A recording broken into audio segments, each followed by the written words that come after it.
The Arsenal versus the Leicester. What a game. What a magical stadium. Hi there. Welcome to my pre-match preview for Arsenal versus Leicester City at Emirates Stadium on Friday night. Don't worry, I'm not planning to do any of these videos in the style of Sol Campbell. For those of you who got that reference at the beginning, congratulations if you did. So another season is upon us, and we start under the lights on a Friday night, which is something quite new and exciting, at home to Leicester City. Obviously, Arsenal finished pre-season with a pretty impressive win, albeit on penalties, against Chelsea.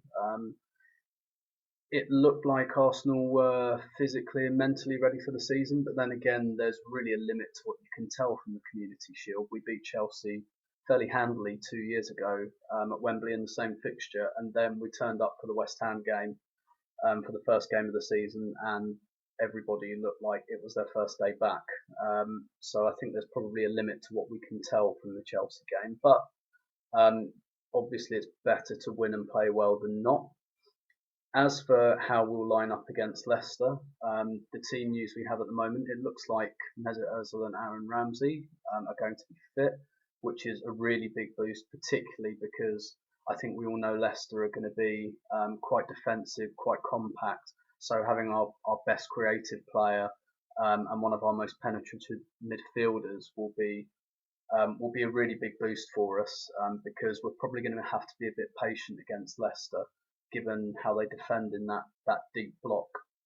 And those are going to be two really key players, I think. Obviously, we'll be without Laurent Koscielny, but with the kind of wealth of centre halves we have, assuming that Per Mertesacker's fit after taking a bit of a whack on the head on Sunday, then that shouldn't represent too much of a problem, I don't think. It was interesting that Arsenal omitted Laurent Koscielny from the starting lineup on Sunday, even though he was eligible to play. So obviously there was some forward planning at play there, and I think we can assume from that that's the back line. The back line he started at Wembley is the one he wants to play against Leicester on Friday.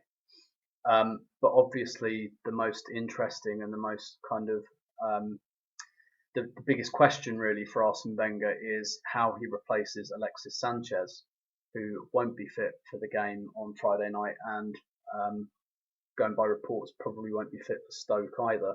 Hopefully this will only be a short-term question as to how we replace Alexis Sanchez, but I think his absence really, really shows you how important he is and just how good he is.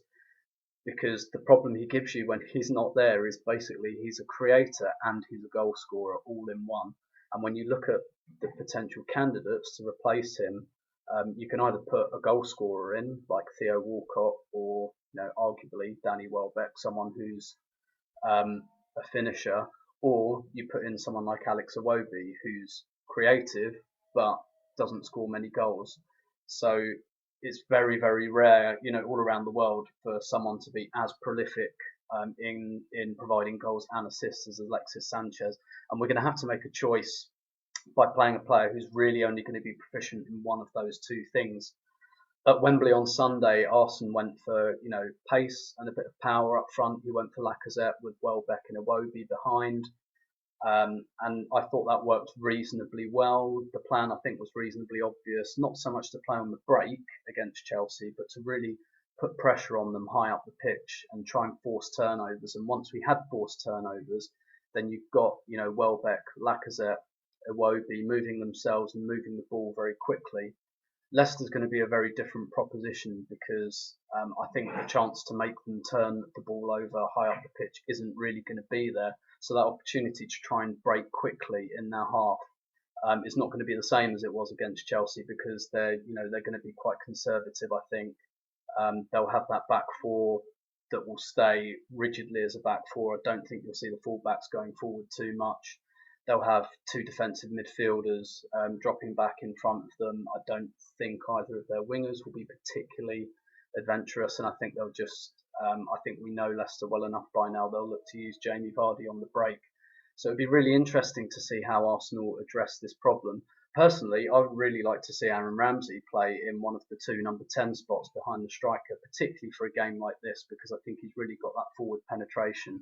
And in a funny way, he's kind of the most similar player to Alexis we've got in that he's a risk taker. He'll try that through ball, he'll try that shot, he'll try that run, and it won't always come off. But when you're playing a team like Leicester, I think you have to take those kind of risks. So personally, I would put Aaron Ramsey alongside Mesut Ozil in one of the number 10 spots behind Lacazette, and perhaps tuck Mohamed El Neni in behind next to Granit Xhaka. I don't think Arsenal will do that though.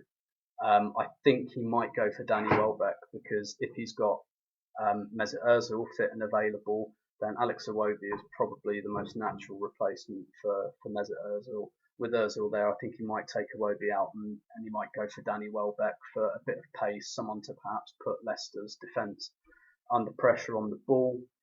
But it will be very interesting to see how we address that problem, and it will be very interesting to see how the team kind of adjusts to having a striker like Alexandre Lacazette. But I guess we'll see. I'm predicting a narrow 2-1 win for Arsenal on Friday night, which I think we would all take. And yeah, hope you enjoyed this video, and I'll be back again before the Stoke game.